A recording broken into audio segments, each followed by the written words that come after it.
NXT heads into a new era. I'm Matt Carlins, and this is Just Pro Wrestling News for Tuesday, August 24th, 2021. A big welcome to those of you listening on OccupyProWrestling.com. You can bring our updates to your website. Email us, desk@justprowrestlingnews.com. WWE. Tonight's NXT will have the first fallout from TakeOver 36, plus the finals of the NXT Breakout tournament, Carmelo Hayes versus Odyssey Jones, also Timothy Thatcher versus Holland, and Hit Row versus Legado del Fantasma. Last night's Raw put a number of storylines into motion, leading to 3 pretty big matches being announced for next week. The Miz ambushed John Morrison, putting an end to their partnership. Those two men will meet in a match on next week's Raw.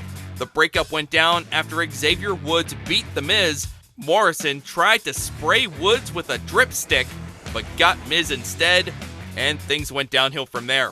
Doudrop formally cut ties with Eva Marie, although she's keeping the name for some reason. Eva attacked Doudrop backstage to seal the split. Those two are also set for a match on next week's Raw. Last night's show opened with the new United States champion Damian Priest confronting WWE champion Bobby Lashley. That eventually led to Priest and Drew McIntyre taking on Lashley and Sheamus. Lashley walked out on his partner during the match, and Sheamus was pinned after a Claymore from McIntyre. So that leads to another match announced for next week's Raw, Lashley versus Sheamus in a non-title match. The celebration for the new Raw Women's Champion, Charlotte Flair, was interrupted by Alexa Bliss, but she said she was only out there to say hi. As for the former champ, Nikki A.S.H., she tagged with Rhea Ripley and beat Nia Jax and Shayna Baszler. Ripley pinned Baszler with the Riptide. Riddle pinned AJ Styles with Bro Derek to win last night's main event. And Karrion Kross, with some snazzy new entrance gear, beat Ricochet. Some details are emerging about the frustrating problems for live fans in attendance at Allegiant Stadium in Las Vegas for SummerSlam. At one point during the show, the stadium's cashless payment system went down, leaving fans unable to buy any concessions. This was part of a nationwide outage to the credit card processor TSYS. Petco Park, the home of the San Diego Padres, was also affected on Saturday.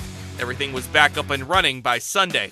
An indoor mask mandate will be in effect for all 3 shows AEW is running at the Now Arena outside Chicago, culminating in the All Out pay-per-view.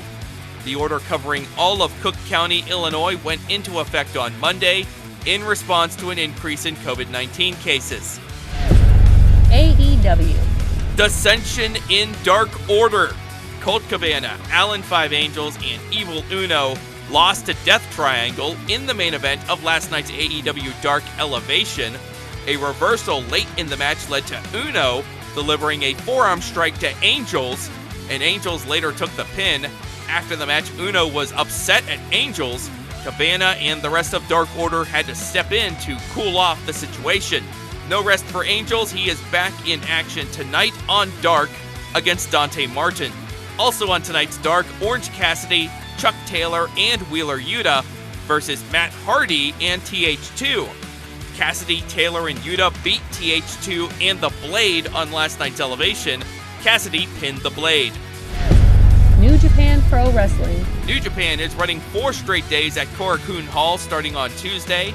IWGP World Heavyweight Champion Shingo Takagi and Bushi are not on any of the cards after they tested positive for COVID-19 last week. Neither are 6 other wrestlers pulled from shows last week due to their contact with Takagi and Bushi. Tetsuya Naito, Sanada, Evil, Yujiro Takahashi, Gato, and Dick Togo. This week's shows will feature the debuts of 2 new Young Lions. They'll face one another on all 4 shows this week. Ring of Honor. 2 women are now in the semifinals of Ring of Honor's women's title tournament. On this past weekend's ROH TV, Roxy beat Quinn McKay, and Miranda Alisei beat Nicole Savoy. The main event saw Demonic Flamita beat Ray Horace in a no disqualification match. That's Just Pro Wrestling News for Tuesday, August 24th. Make sure you're following us on all our social media so you don't miss the next name in our Future 50 countdown of the top 50 pro wrestlers aged 25 and younger. We also invite you to subscribe to this feed so you don't miss our next news update. I'm Matt Carlins. Thank you for listening. This show is a member of the Sorgatron Media Podcast Network. Find out more at sorgatronmedia.com.